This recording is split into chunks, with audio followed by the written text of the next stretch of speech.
It is good to be back. Live on air.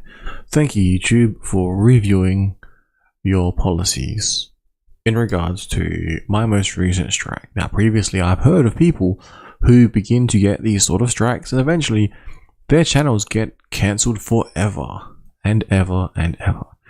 Even though it says, most people, once they get the warning, they never usually receive a strike. It's just a simple way to gently remind you all that you are under communist rule. No, I'm kidding. That was a joke. That's just a small reminder that platforms like YouTube can do whatever they want to censor your freedoms, regardless of political free speech, which is what we have here in Australia. So even though we have political free speech and I can politically say whatever I want to legally and lawfully, a channel like YouTube can decide for whatever reason that it does not agree with their terms and conditions. And if it doesn't agree with their terms and conditions, you can be cancelled into oblivion. So the whole argument, the whole point of saying, well, if you've got a better talking point than someone else, let them have an open debate about it, and whoever is the most logical and whoever makes the most sense should win. But in this day and age, apparently you can just censor people into oblivion. So that's the way it goes. Anyway, I didn't even play the intro. Let's play the intro, hey? I think some bummed down shit when I'm by myself, drinking weed, smoking Hennessy or by myself. Just questions that I ask myself. I don't drink or smoke anymore. Shit is crazy. Shit is crazy. This is what I'm thinking about. I'm gonna play. Yo, what if Snoop was the president? We'll all be high, blowing chronic in the White House, smoke in the sky. What if they never made the coup? So talking about the White House, let's have a look at currently what is going on. Well, it looks like there is another nemesis. Not only is Trump Orange Man bad, talking points taking place, we also have Joe Biden planning to run, and apparently it is the anti-vaccine activist Robert Kennedy Jr. announces run for president, which is that headline that I'm reading out YouTube. And also we have Robert Kennedy Jr. opposes allowing trans women to compete in female sports. Okay. And also we have Robert Kennedy Jr. says he opposes biological males competing in women's sports. Now, I think I have gone into a parallel universe because I can't help but feel that a sport in which a male may have a physical advantage over a female due to the nature of the sport, I cannot help but feel that maybe that would be warranted. Because if I had, for instance, a daughter, and let's say a teenage daughter, and it was going up against a teenage male and it was a physical sport, I might think, well, hang on, this may not be fair. But anyway, before we do continue on, let's just play this in regards to Robert Kennedy Jr. being sworn in as president. I mean, you may or may not find this interesting. It kind of gets to the point though. Once you're rolling around in your Lambo and you've got all the money in the world, what is left to do with the planet? Yeah, you could buy everything, okay, but what if you're wanting to buy things, but yet for some unknown reason, you have these terms and conditions in place that don't allow your company to function in a normal way? Because if you do, you'll be cancelled. It's like, hang on. What have we seen with Elon Musk and Twitter? Has it been a profitable purchase so far? Or has it been a relentless attack on free speech, literally, and he's decided to stick by his guns and allow free speech to operate, and here in Australia, political free speech to operate as it should? But what has been happening? The advertisers have been pulling. People have been protesting and whinging and carrying on. They said they're going to leave Twitter forever, but do they? Or do they go around troll attacking everyone, reporting everyone? Like, the world's getting insane, people. Now, moving on. Let's have a look at this. Now, you might find this interesting. I'm not sure. Greg Reese makes some really good content.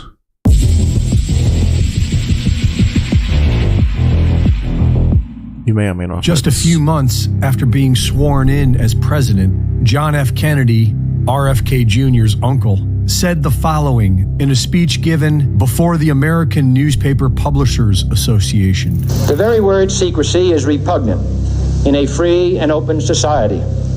And we are, as a people, inherently and historically opposed to secret societies, to secret oaths, and to secret proceedings. We decided long ago that the dangers of excessive and unwarranted concealment of pertinent facts far outweighed the dangers which are cited to justify it. Sounds like free speech. On November 22nd, 1963, President Kennedy was assassinated in Dallas.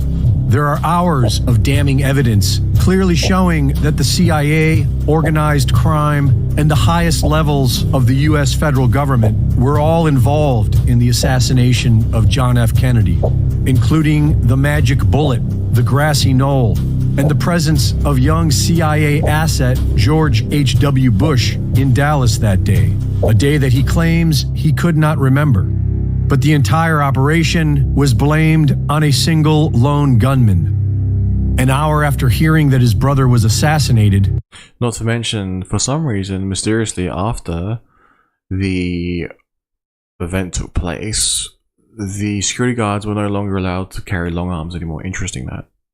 Robert Kennedy told his close aide that he was surprised it wasn't him. He thought that he would be the one they would get. Over the next few days, he wrote letters to his children, charging them with the responsibility to love and serve their country and to remember what their Uncle John had started. A few years later, the New York Times published an article claiming that President Kennedy told one of the highest officials in his administration that he wanted to splinter the CIA in 1,000 pieces and scatter it to the winds. On March 16, 1968, Robert Kennedy officially announced he was running for president. On June 5th, following major victories in the primaries, he was gunned down after giving a speech at the Ambassador Hotel in Los Angeles, California. Nina Rhodes Hughes was one of a small few who witnessed the assassination, and she claims there was another shooter. She later expressed outrage that the police ignored her statement. The shot that killed Robert Kennedy was fired up close in the back of his head, and the whole operation was blamed on a single lone gunman who was standing in front of him. Well, it appears that they concluded within about an hour's time that Sirhan acted alone, or that was going to be their conclusion, and they thereafter tailored all of the evidence to fit that conclusion. Regicide is the ritual killing of a king to memorialize a subversion of power. And while the Kennedy family is as greasy as the rest of the swamp, the two brothers stand out like mythical kings. Aside from Dr. Ron Paul, who said we need to get rid of them completely, nobody in government questions the crimes of the CIA.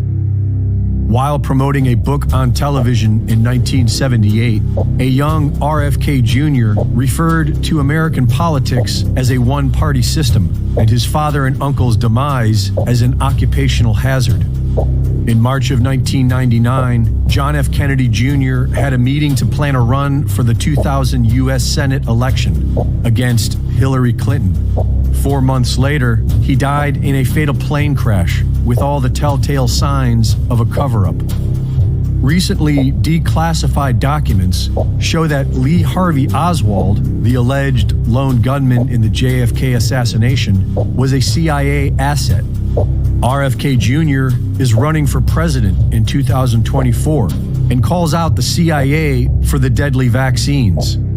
He also blames the CIA for the murder of his uncle, which he calls a successful coup d'etat from which our democracy has never recovered. And he believes that his father was assassinated by the security guard who shot him from behind after pushing him into their patsy, Sirhan. One of the interesting things about this case is that Sirhan was reportedly in front of Robert Kennedy, and investigators initially said that he was murdered by a gunshot wound that went through the back of him. So, reporting for InfoWars, this is Greg Reese. Whoo! Alright, so for some reason, I felt the need to play that. Now, this is the same person now currently running, so one could imagine why he may run. Now, here are some talking points when you pull up his name in YouTube through Australia's servers. We're seeing he's an anti-vax activist and opposes trans women competing in female sports. Some may argue that is a logical position. But yeah, here's the write-ups if you want to have a look. And as I said before, what I think about these issues is it may not be fair, especially in regards to physical sports. Logically speaking, maybe you want to ask some AI about it, see what they think, because apparently we can't think for ourselves anymore. We need AI intervention. Now, it then goes on to say he's this anti-vaccine activist, announces run for president. So of everything they decide to bring up, they bring up anti-vaccination activist. Nothing to do with previous viewpoints on how governments run, nothing to do with his relation to the family name, which is the Kennedys, or anything like that. It's just fascinating that they zone in on the anti-vaccine angle. Now, you might be all for vaccines, you might be against vaccines, I don't know. But for some reason, why would that be the talking point of a particular media outlet? You know, it's very strange, but it gets better, because if you decide to look into that rabbit hole because you're clever, you know how to use the internet and whatever else, whatever other talking points you are being fed, here is another one. How the 2024 presidential race could embolden the anti-vaccine. So how is it emboldening someone who is deciding that, you know, they want to apply, they want to give informed consent, yes or no? That used to be a pretty straightforward decision. It always has been, and it always will be. But for some reason, this narrative has been repeated so many times to each and every one of us who listen to this, that we now believe that we had to have this, and if we didn't, then we would have lost our jobs. So at gunpoint we were told, if you don't get the jab, then you're going to lose your job. But we keep being told how it's free and open. It's free and open, it's your choice, 100% your choice to get it. And now some companies have even rolled back their stance on it, but they won't remove, some companies still won't remove the initial, 2 jabs and the third booster. Now, again, this is not medical advice. Look all of this up yourself. And I just can't help but feel that maybe, just maybe, we should have been treated a lot better throughout this entire pandemic. Maybe the politicians themselves should have been the ones, to back off a little bit and not impose their will on all of us. I can't help but think of what the Canadian Prime Minister did over there in regards to people who were trying to continue to work, but because their life was made extremely difficult because they had to travel across borders because of mandates put in place by various countries, they decided to protest peacefully and politically, legally and lawfully. And what happened? They decided, the Canadians, our brothers, they decided to cancel their accounts. They decided to cancel their crypto accounts. They decided to go full authoritarian, bullets in the chamber mode. Why did they do that? Because of the pandemic, or because we allowed them to? I really, really wonder. Now, before we cover the Jeffrey Epstein breaking news, I guess you'd call it, or even though, as you saw from my thumbnail, that some people were talking about Jeffrey Epstein and people in power visiting this island and doing some weird stuff that sounded absolutely insane at the time, years and years and years ago, which later turned out to be true, which then the individual in question, who was in, wasn't it 24/7 protective custody?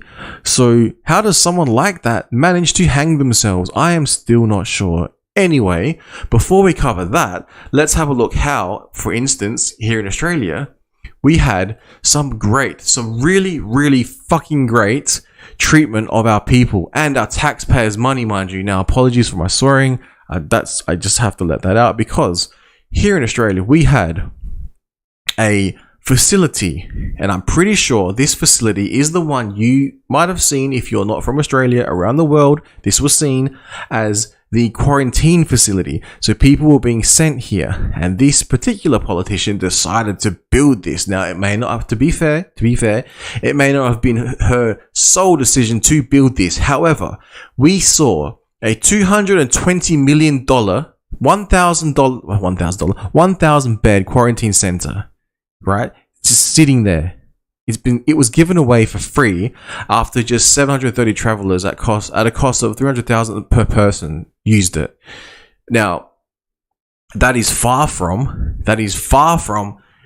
Australia having concentration camps, but $220 million was used to construct this monstrosity and lock people down inside of it because the hotels were full, because the quarantine, because the virus was coming to get us. And people are saying, hang on, what is the virus? What's this virus you're talking about? Oh, we don't know, but we need the jab. And then, meanwhile, when there was no jab, life continued on.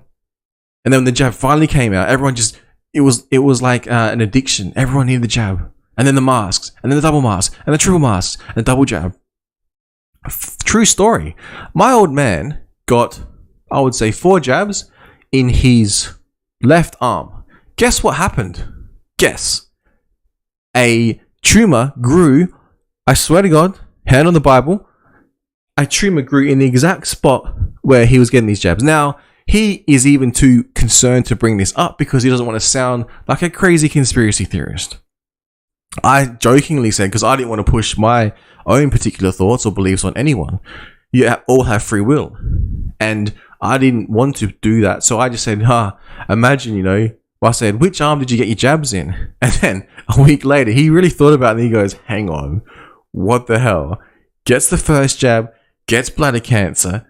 Now, later on, gets cancers growing. It was cut out. It's okay. Survived the other cancer. God bless.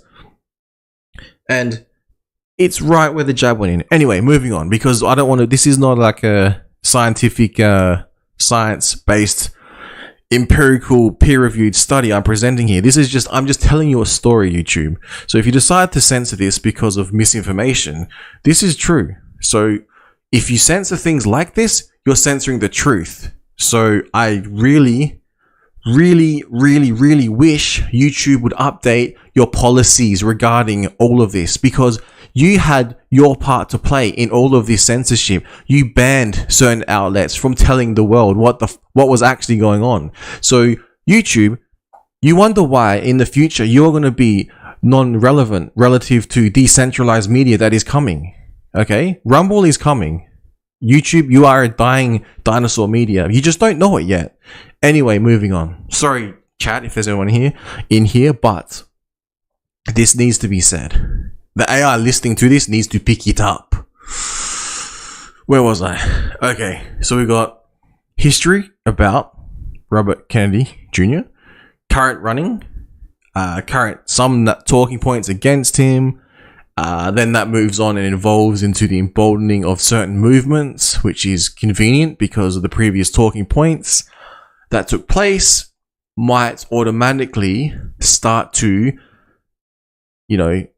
segment people to think in a certain way, like a narrative, like a psychological operation to influence the way people talk, the way people think. And if you don't agree with the way people talk, think, then you are ousted and society ousts you. That is what took place. And now we are seeing, as a result of this ousting, huge mistakes that politicians made.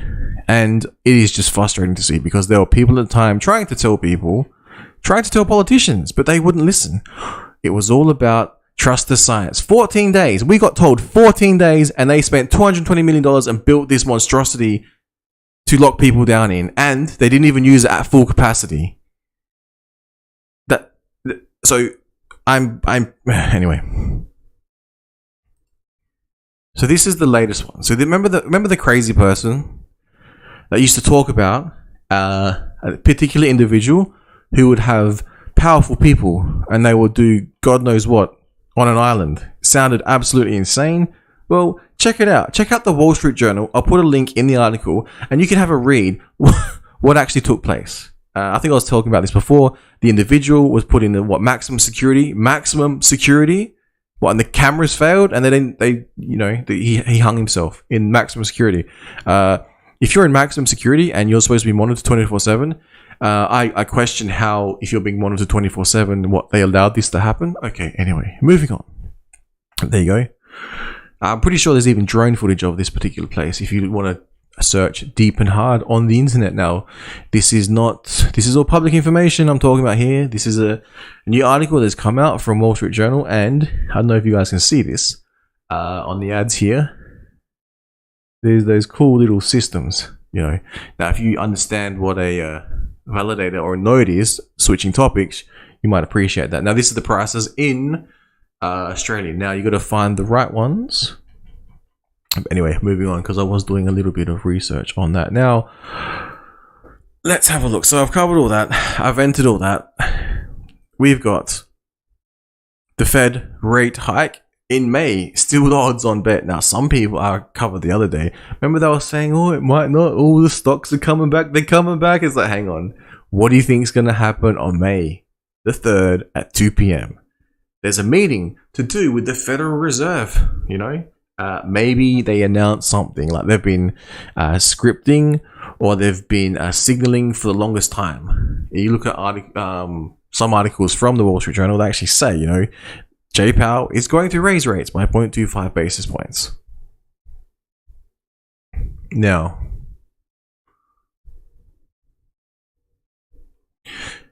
Bitcoin could surpass 50,000 mark in 2024. So this is interesting. So I got this article from someone who says, maybe all of this we're witnessing is truly choreographed. So for instance, I guess you could say people who are anti-vaccine, maybe the entire everything you see around you has been built to encourage vaccinations, which is fine because scientifically they are proven to work. Some may question the mRNA versions of them and, whether or not you should be forced to take them.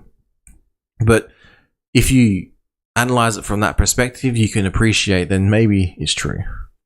You can appreciate maybe that, the everything you see to do with the rates has been calculated, and although we may not like the outcomes of it, we can see what is going to come.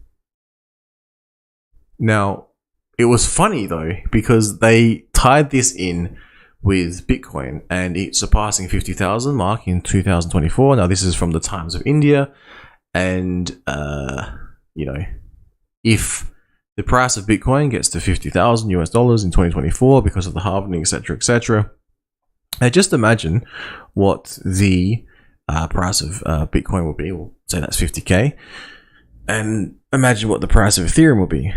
So imagine what the gas fees will be like. Then again, imagine what the price of Hex will be like. Some pretty interesting stuff. Now, this is Yahoo Finance. They pull from CoinMarketCap, and for some reason, Hex appears at this position here, but for some reason, when you go to CoinMarketCap, I think everyone within the Hexagon community understands this. They, do something with it. Not sure what it is. So that's some interesting, things to think about. Now, I guess on the Pulse chain side of things, we do see here the particular, the pools that are up. We see finished pools. We haven't seen any single-sided staking yet, so that's interesting. The bridge is up. So far, what I've seen, I thought what was interesting was the wrapping. The wrapping of like PLS to wrapped PLS. That's kind of interesting.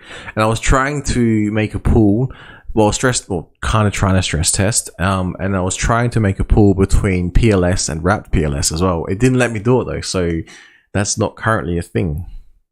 I'm not sure if it will become a thing, but if it does, that'll be insane, because then you could, It's almost as if the wrapping is treated differently, but you can pull with wrapped PLS and other, other tokens, but you can't pull between PLS and wrapped PLS. So I found that interesting. Maybe you could, but the yield would be zero because the price wouldn't move because they're literally pegged. Anyway, let's have a look. So I thought that's interesting. So my thoughts are on that. Maybe, once we get some more updates like that, be moving closer to mainnet, or of course, once we get announcements from the man himself, and once we get more announcements from devs, things like that.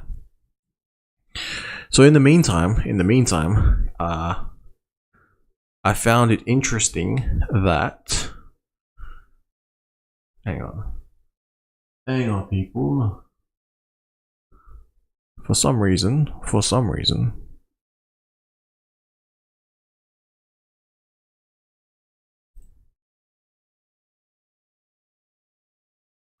I find these HSI auctions pretty interesting in terms of what you could be doing to chase some shares if you really, really wanted to. Some T shares, that is, because we all know the power of T shares. We have these here. Now, they're actually pretty decent, and that is a fucking monster. It's like 128 T shares. Now, which one was I looking at? I was looking at this one here. They're going for some pretty decent discount as well, but again, I haven't been watching them too closely and seeing how they actually, like how they ratchet up, pun intended, in terms of the bidding price. Like maybe some people come in, maybe they miss them. I don't know. Maybe they get them at a huge discount. Oh, that's pretty cool. I didn't notice that. See, it's got like the amount 5,831.57, and the amount of hex staked currently at current prices. Man, and the prices are pretty low. I'm pretty sure for some reason hexagons seem to like to sell. And we've got here 15,651.87.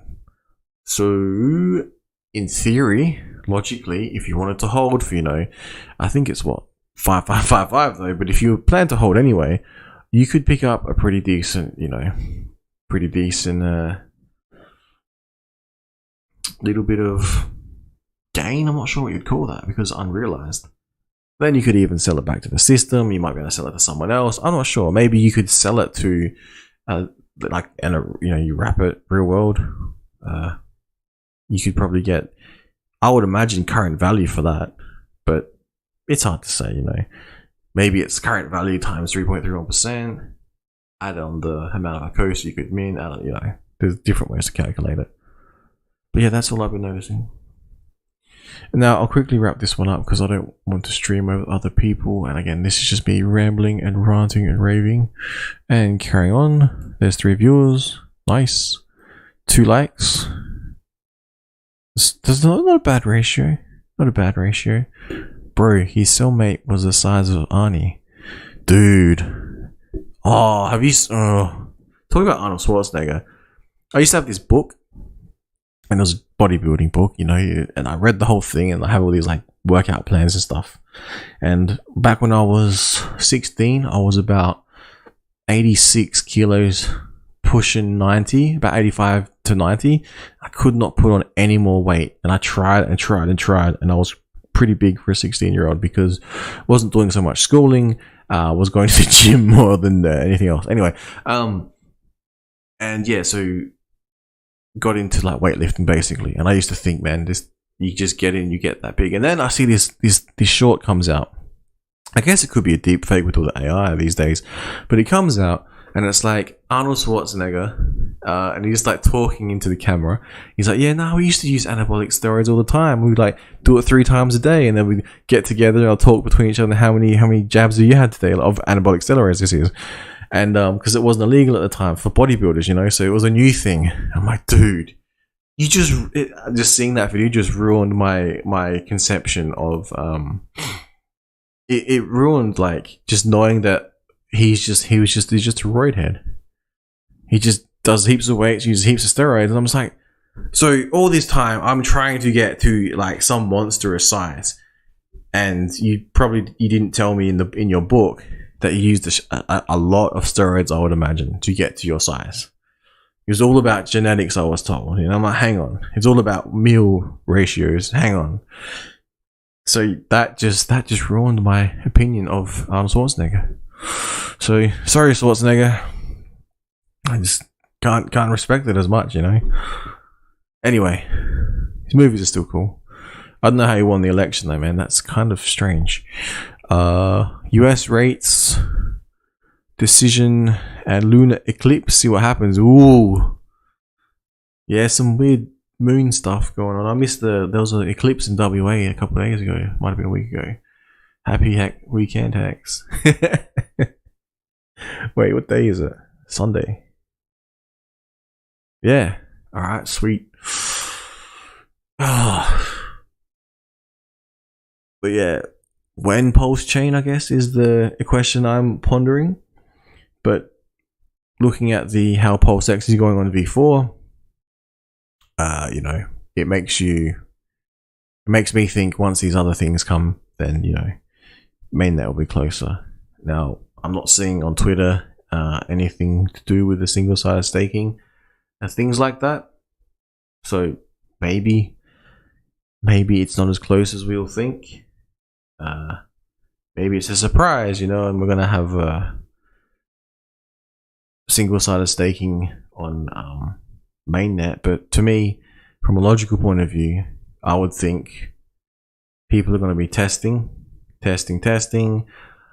roll out some methodical, tedious, boring shit to analyze it, see how the validators are working, things like that. So I've stopped thinking that it's coming so close and so quick, and I'm sort of switching over to just focusing on getting some stuff around the house in order, you know, in terms of work, getting back to the gym, things like that. So who knows, man? Who knows? This economy, it might be 6 months before they decide to even cut rates. So, you know, which will be interesting because that would lead into when April, May, June, July, August, September, October. Maybe in October, you know, the rates finally get, you know, not cut. No, yeah, maybe the rates actually get cut, and, you know, the easing of all the pressures on everyone. Maybe the economy starts to increase.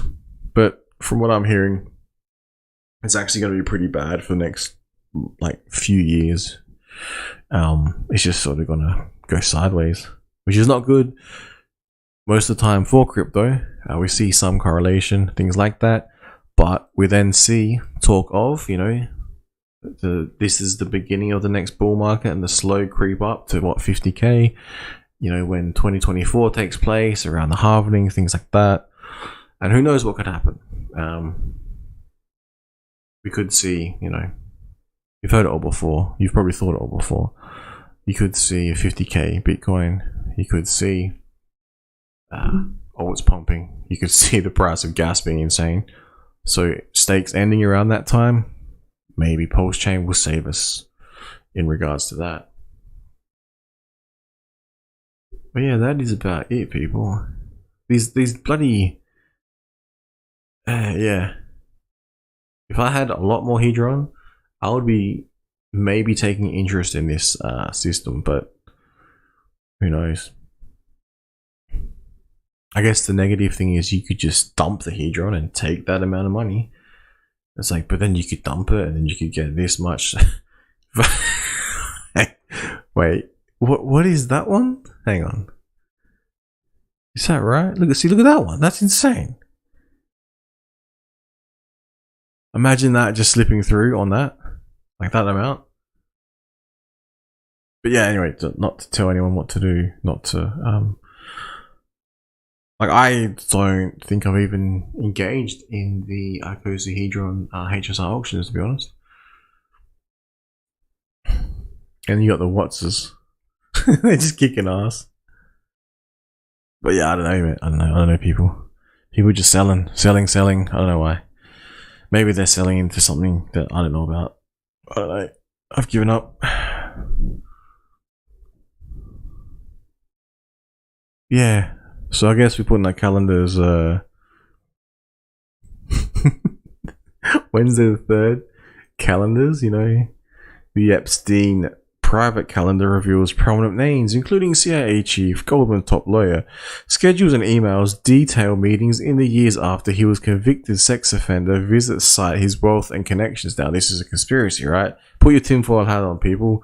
The nation's spy chief, a longtime colleague, president, and top woman in finance. The circle of people who associated with Jeffrey Epstein years after he was convicted of sex offender is wider than previously reported, according to a trove of documents that included his schedules. Ooh. William Burns, director of the CIA, since 2001, had 3 meetings scheduled with Epstein in 2014 when he was Deputy Secretary of State. The documents show they first met in Washington, and then Mr. Burns visited Epstein's townhouse in Manhattan.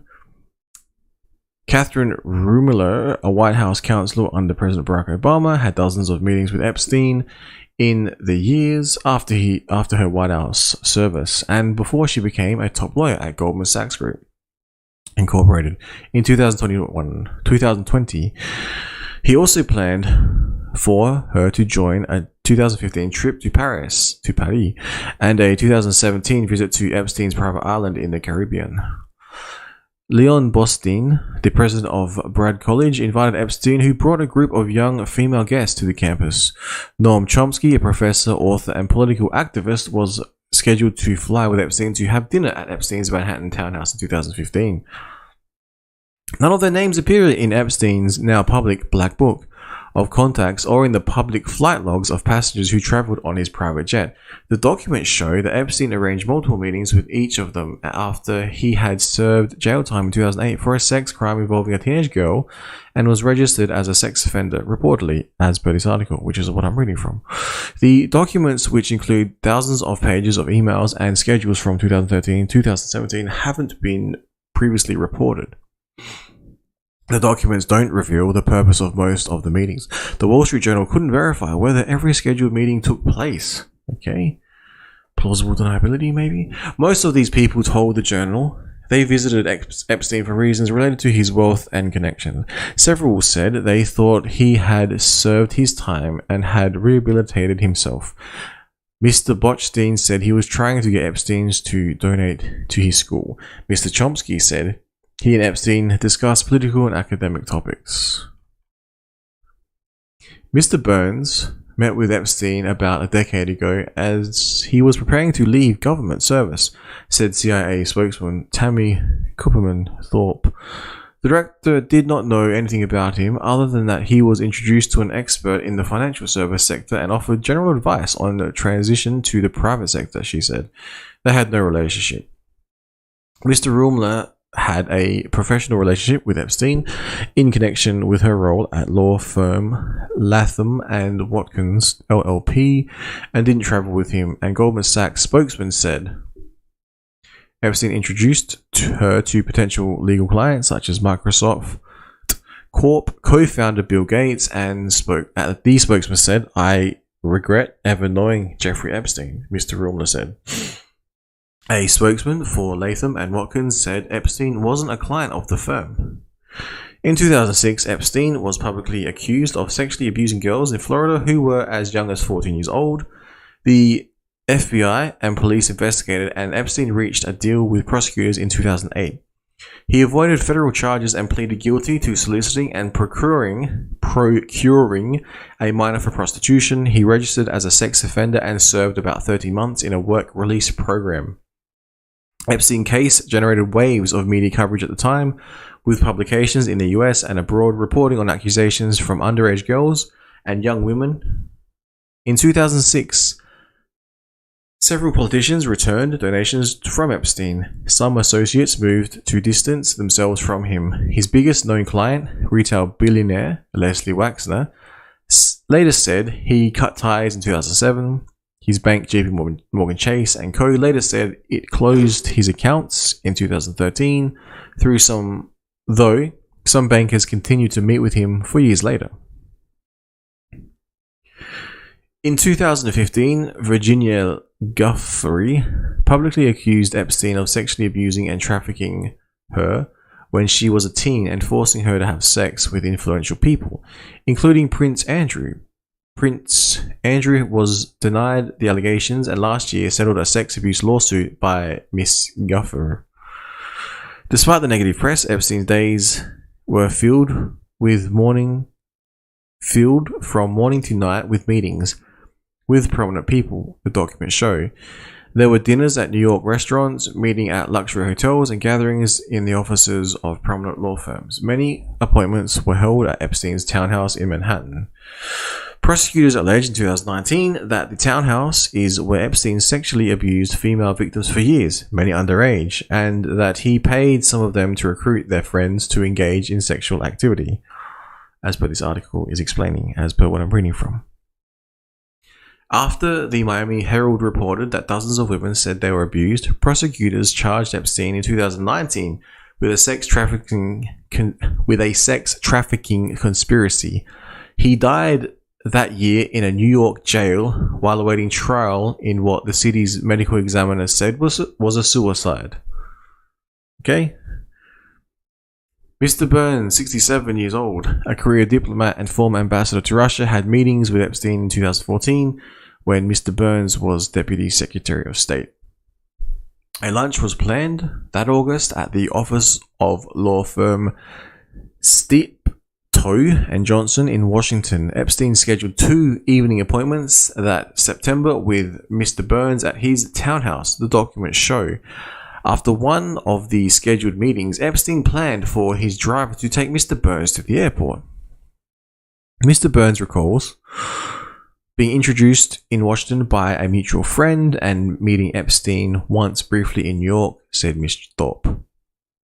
The director does not recall any further contact, including receiving a ride to the airport, she said.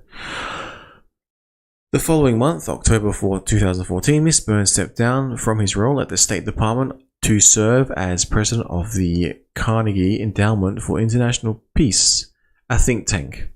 He ran the Carnegie Endowment until he was nominated in early 2021 by President Biden to serve as CIA director. The documents show that Epstein appeared to know some of his guests well. He asked for avocado sushi rolls to be on hand when meeting with Miss Rumler, according to the documents. He visited apartments she was considering buying.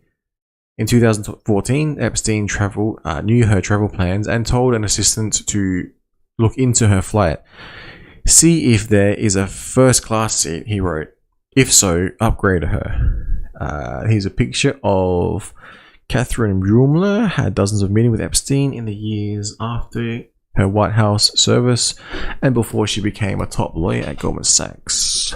Photo from William B. Plowman, NBC Universal Getty Images. Now in 2014, Epstein called Miss Rumler within weeks of her leaving the Obama White House. Epstein planned a lunch in 2014 in 2014 at his townhouse, followed by a series of meetings to introduce her to a wider circle of his acquaintances. Mr. Rumler first met Epstein after he called her to ask if she would be interested in representing Mr. Gates and the Bill and Melinda Gates Foundation, the Goldman Sachs spokesman said. A spokesman for Mr. Gates said Epstein never worked for Mr. Gates, misrepresented their relationship, and that Mr. Gates regrets ever meeting him. Reportedly, Epstein and his staff discussed whether Rumler, now 52, would be uncomfortable with the presence of young women who worked as assistants and staffers at the townhouse, the documents show. Women emailed Epstein on 2 occasions to ask if they should avoid the home while Miss Rumler was there. Epstein told one of the women he didn't want her around and another that it wasn't a problem, the documents show. Miss Rumler didn't see anything that would lead her to be concerned at the townhouse and didn't express any concern, the Goldman spokesman said. Several people who visited Epstein during this time period said they noticed young women at his townhouse. One of the visitors, Helen Fisher, an anthropologist who studies romantic love and attachment, had lunch with Epstein in January 2016 to discuss her work. Dr. Fisher said that after lunch, Epstein invited her to speak with his staff and then filed, I would say, 6 young women, she said. All of them good looking, all of them young. Dr. Fisher said Epstein never funded her work. They weren't friends, but they didn't stay in touch. I didn't have anything to do with Jeffrey Epstein, she said, but I remembered it because of his spectacular house and because of the 6 young women. Now, here is the Epstein's former residence on a private island in the US Virginian Islands. Photo Emily McNaught, TNS Zoomer Press.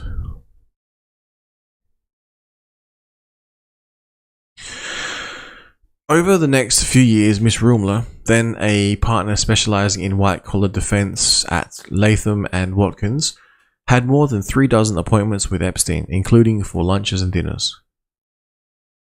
In the normal course, Epstein also invited her to meetings and social gatherings, introduced her to other business contacts, and made referrals, the Goldman spokesman said. It was the same kinds of contacts and engagements she said she had with other contacts and clients. In 2015, she was scheduled to fly with Epstein to Paris. In 2017, he planned to stop it in St. Lucia to take her to his island home in the US Virgin Island for the day, according to the documents. This is quite a lengthy article. Miss Rumler never visited his island and never accepted any invitation or an opportunity to fly with Jeffrey Epstein anywhere, the Goldman spokesman said. In addition to her current role as general counsel at Goldman Sachs, Miss Rumler is co-chair of its Reputational Risk Committee, which monitors business and client decisions for potential damage to the bank's image. Okay. Reportedly,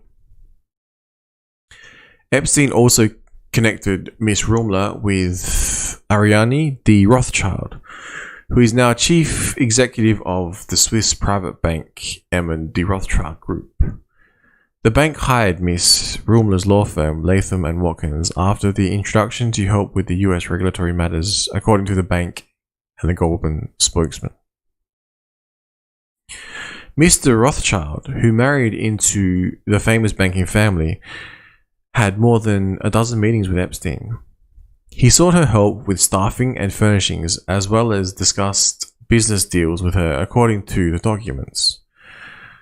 Now, this is an image of Ariane de Rothschild, the head of Swiss private bank, negotiated a $25 million contract with Epstein in 2015.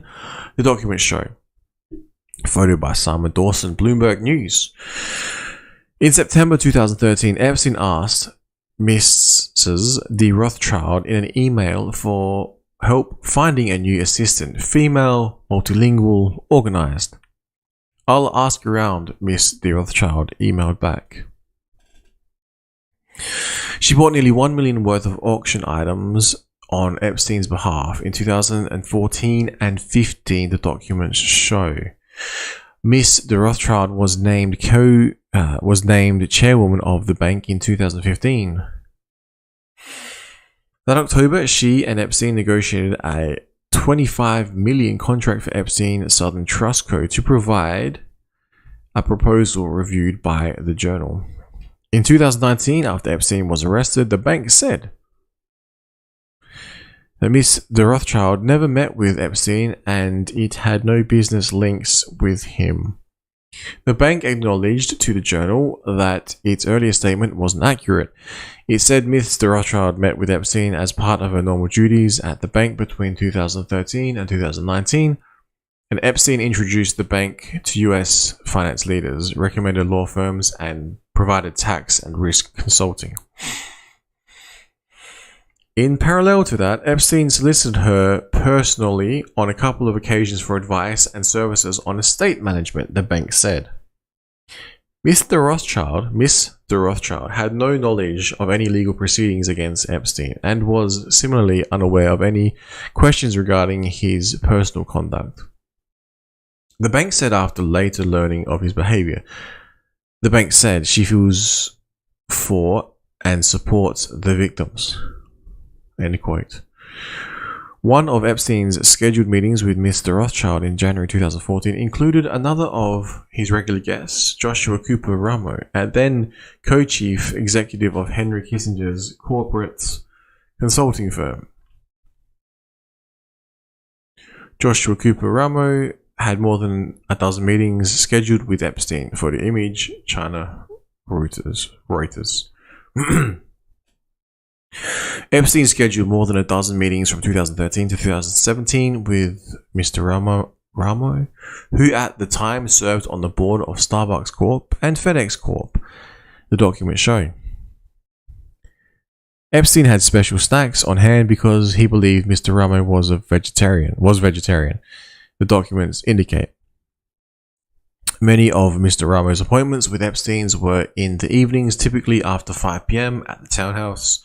Mr. Ramo was also invited to a breakfast at the townhouse in September 2013 with former Israeli Prime Minister Ehud Barak. Another regular guest, the documents show. Mr. Ramo, who still sits on the board of FedEx and recently stepped down from the Starbucks board, didn't respond to requests for comment. A spokeswoman for Mr. Kissinger said he wasn't aware that Mr. Ramo was meeting with Epstein. Mr. Barak also met Epstein in 2015 with Mr. Chomsky, now 94, a linguistics professor and political activist who has been critical of capitalism and US foreign policy. Mr. Chomsky said Epstein arranged a meeting with Mr. Barak for them to discuss Israel's policies with regard to Palestinian issues and the international arena, end quote. Mr. Barak said he often met with Epstein on trips to New York and was introduced to people such as Mr. Ramo and Mr. Chomsky to discuss geopolitics or other topics. He often brought other interesting persons from art or culture, law or science, finance, diplomacy or philanthropy, Mr. Barak said. Images the entry door of Epstein's New York City townhouse. After authorities searched it in July 2019, his inmates adorned the building's facade. His initials. Kevin Hagnett, Getty Images 2.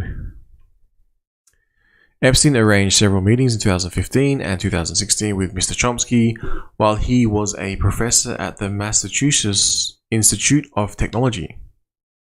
When asked about his relationship with Epstein, Mr. Chomsky replied in an email.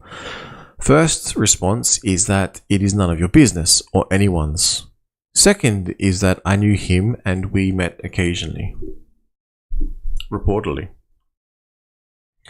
In March 2015, Epstein scheduled a gathering with Mr. Chomsky and Harvard University professor Martin Nowalk and other academics. According to the documents, Mr. Chomsky said they had several meetings at Mr. Nowalk's research institute to discuss neuroscience and other topics.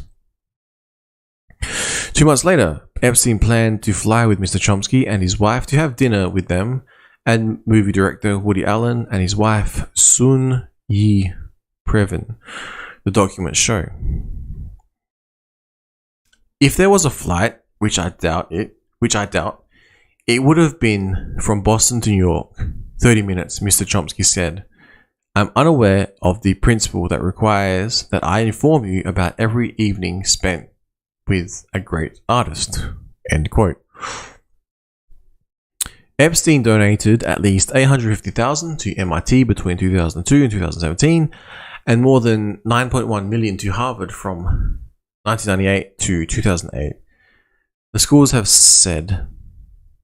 In 2021, Harvard said it was sanctioning Mr. Nowak for violating university policies in his dealings with Epstein and was shutting a research center he ran that Epstein had funded.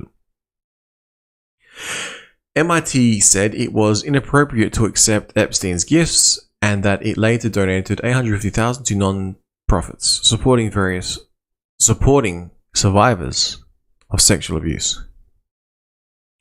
In a 2020 interview with the Dunk Tank podcast, Mr. Chomsky said that people he considered worse than Epstein had donated to MIT. He didn't mention any of his meetings with Epstein. Noam Chomsky, a professor and political activist, said he discussed political and academic topics when meeting with Epstein. Photo Alejandro Acosta, Agencia El Universal Zuma Press. Mr. Chomsky told the journal that the time of his meetings, what was known about Jeffrey Epstein was that he had been convicted of a crime and had served his sentence. According to US laws and norms, that yields a clean slate. End quote. MIT said lawyers investigating its ties to Epstein's didn't find that Mr. Chomsky met with Epstein on its campus or received funding from him. Harvard declined to comment beyond the report it published on Epstein's ties in 2020. Mr. Nowak said he regretted his role in fostering a connection between Epstein and Harvard. He didn't respond to requests for comment. Mr. Botstein, 76, president of Brad College since 1975, had about 24 meetings scheduled with Epstein over about 4 years, which were mostly visits to the townhouse. I was an unsuccessful fundraiser and actually the object of a little bit of sadism on his part in dangling philanthropic support, said Mr. Botstein. That was my relationship with him. End quote. Mr. Botstein said he first visited Epstein's townhouse in 2012 to thank him for unsolicited donations to Brad's high schools. Then he returned over several years in an attempt to get more donations. In 2015, Epstein donated 66 laptops, the documents show. We looked him up and he was a convicted felon for a sex crime, he said. Brad has a large program providing education to prisoners, he said. We believe in rehabilitation, end quote. Mr. Botstein also had the longtime music director for the American Symphony Orchestra, invited Epstein to an opera at Brad in 2013, then a concert at the college in 2016, the documents indicate. Epstein planned each time to bring some of his young female assistants and arrive by helicopter. Image Leon Botstein, president of Brad College and music director for the American Symphony Orchestra, invited Epstein to events at the school. Photo from Hiroyuki Ito, Getty Images. Mr. Botstein said he was expecting Epstein to support classical music cause and that the school took precautions when he visited. Because of his previous record, we had security ready, he said. He did not have any free access to anybody, end quote. At Epstein's home, Mr. Botstein was led to a dining room where they discussed classical music and other causes, he said. He presented himself as a billionaire, a really rich person, he said. I found him odd and arrogant. And what I finally came to believe, which is why we stopped contact with him, is that he was simply stringing us along. Despite all meetings, Mr. Botstein said Epstein never made another donation to Brad. To Bard. Oh my god, I'm saying Brad. To Bard. It was a blessing in disguise, he said, that we never got any more money. End quote. Rob Barry contributed to this article. Now I thought that was an interesting read, you know.